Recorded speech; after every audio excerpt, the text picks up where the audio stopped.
Mahigit 6,000 blooms ang sumali sa BINI Run na pinangunahan ng 8 miyembro ng BINI na sina Joanna, Aya, Colette, Maloy, Gwen, Stacy, Mika at Sheena.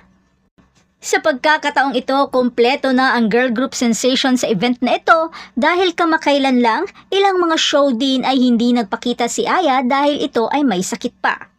Kaya ang kaganapang ito ay hindi lamang isang takbuhan kundi isang pagdiriwang ng pagkakaisa at pasasalamat sa kanilang mga fans na kilala bilang mga blooms na naging isang mahalagang bahagi ng kanilang paglalakbay.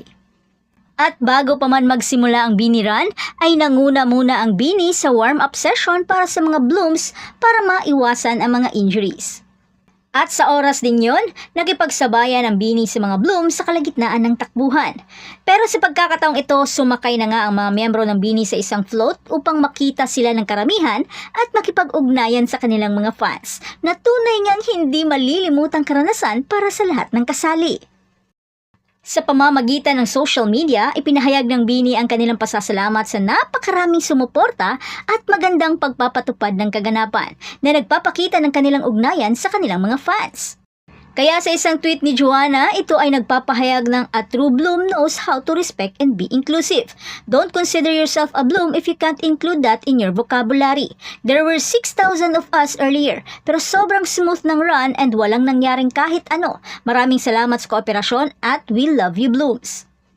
Habang sa isang interview sa ABS-CBN, nagpahayag rin ito ng pasasalamat.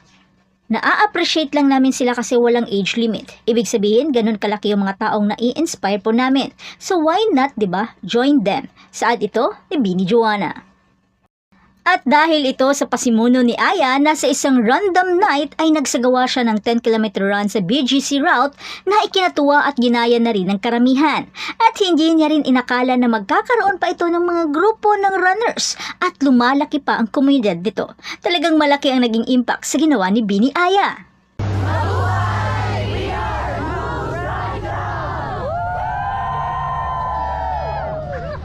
Kaya naglunsad ang management ng isang BINI Run para na rin masamahan nila ang bloom sa pagtakbo.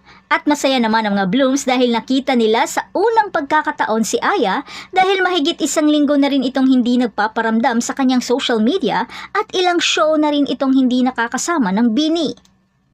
Pero sa pagkakataong ito, nahalata ng mga ibang blooms na hindi pa talaga ito totally okay. Sa isang video ni Direk Loren, nakitang medyo nanginginig ito habang papunta sa stage. At mukhang di rin ito comfortable na sinisigaw ang kanyang pangalan na umabot sa tinatakpan na niya ang kanyang tenga kaya agad itong sinaway ng ibang BINI members. Pero gayon pa man, makikita mo pa rin kay BINI Aya na pinipilit niyang maging okay at makipagsalamuha sa mga blooms sa kabila ng kanyang kondisyon. At makikitaan rin ng ibang BINI members ang kanilang pag-aalalay at concern kay Aya, lalong-lalo na sina Joanna, Colette at Mika. Marami naman ang nakapansin habang patapos na ang 5km run ay medyo naging emotional ito na makitang marami ang nag-participate sa event at na-inspire sa ginawa niya. Kaya mga blooms walang ibang nais kay Aya kundi ang magpagaling at maging healthy sa kabila ng kanilang hectic na schedule.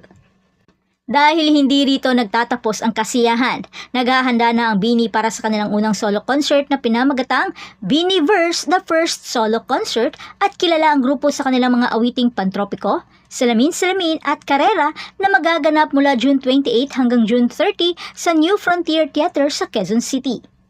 Kaya todo ang practice ng Nations Girl Group ngayon dahil 3 araw na lang ay concert na nila.